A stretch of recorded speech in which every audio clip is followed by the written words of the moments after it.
Can India help the G7 counter an aggressive and expansionist China? The Indian Prime Minister's presence at the summit may open up some new opportunities. Italy, the host, wants deeper coordination with the Indo-Pacific. On its part, India too may be ready to deal with the China threat head-on. Reports say New Delhi is working on a tit-for-tat move. In the month of April, China had renamed 30 locations in India's Arunachal Pradesh. And we told you about it, how Beijing gives Chinese names to Indian towns. Now, India is planning a similar move in response. A list has been compiled. India plans to assign new names to more than 24 territories in China's Tibet. And this list could be released soon. Who has prepared the list? The Indian military establishment. What's the source of these names?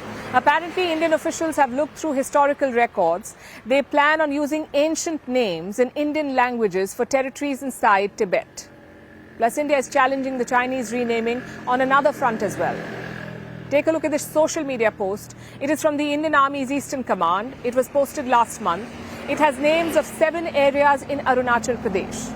Beijing had issued Chinese names for these areas in the Indian state, and this post is the Indian Army's counter to China. It highlights the Indian names of those 7 territories. So India seems to be changing its strategy, because earlier when China released such a list, New Delhi's response was limited to statements of rejection and condemnation. But now India seems ready to offer a clear counter-narrative. And the shift is perhaps necessary. In the last 7 years, China has issued as many as 4 such lists, renaming more than 60 territories in Arunachal Pradesh. Beijing has been pressing its bogus claims more aggressively. They have no basis in history, no international support or recognition, but China keeps doing it. Arunachal Pradesh is an Indian state, but Beijing calls it South Tibet. And with every such list, China has sought to rename more and more territories in India. Recently, it also protested a visit by the Indian Prime Minister to the state of Arunachal Pradesh. The southern Tibet region is Chinese territory, and the Chinese government has never recognized and firmly opposes the so-called Arunachal Pradesh illegally established by India. The China-India border issue remains unresolved, and India has no right to unilaterally develop the Chinese southern Tibet region. So a pushback was long overdue. Renaming territories inside Tibet can be one part of it, but the government will have to come up with a more comprehensive strategy to deal with China. Yesterday, S. Jaishankar was asked about the border dispute. He's back as India's External Affairs Minister. He said that the government will focus on finding more solutions. चीन के बारे में हमारी focus तो होगी कि सीमा में जो स्थिति जो है उसमें अभी भी कुछ इश्यूज बाकी बचे हुए हैं तो उसको कैसे निपटाया जाए. So India may be considering new and diverse diplomatic options, and it needs to keep at it, because the China problem is not going away in a hurry. One area of significant concern is India's economic dependence on Chinese goods. And this remains a major challenge for New Delhi. Take a look at this new report. India could greenlight joint ventures between Indian and Chinese companies. This is what the report says. But this would happen with some preconditions. Like the position of the Indian partner, they must hold a majority stake in the joint venture. This is the proposal at this point.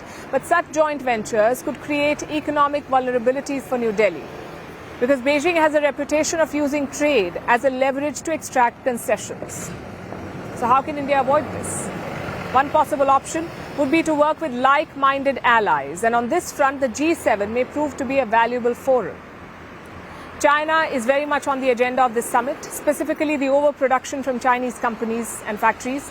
The G7 wants to rebalance the global supply chains. It wants to stop the oversupply of goods from Chinese factories. They're considering raising tariffs on Chinese goods. Some members have already made moves in this direction, and this creates both a challenge and an opportunity for countries like India. Because observers say that Western tariffs also pose a risk. They may push China to start dumping goods in India. So India should raise this issue and demand safeguards at platforms like these. It also has a chance to improve trade relationships and push for a rebalancing of trade equations with the West. You see, the Chinese economy is weakening, so there cannot be a better time for New Delhi to make the most of this global shift. Fan of Italy's famous cuisine? Well, we are serving it with a side of diplomacy. As the G7 leaders gather in southern Italy, Vantage is taking you to the heart of the action. What's the agenda? Who is invited? And how is Italy preparing for it? Catch the special edition of Vantage throughout this week, only on Firstpost.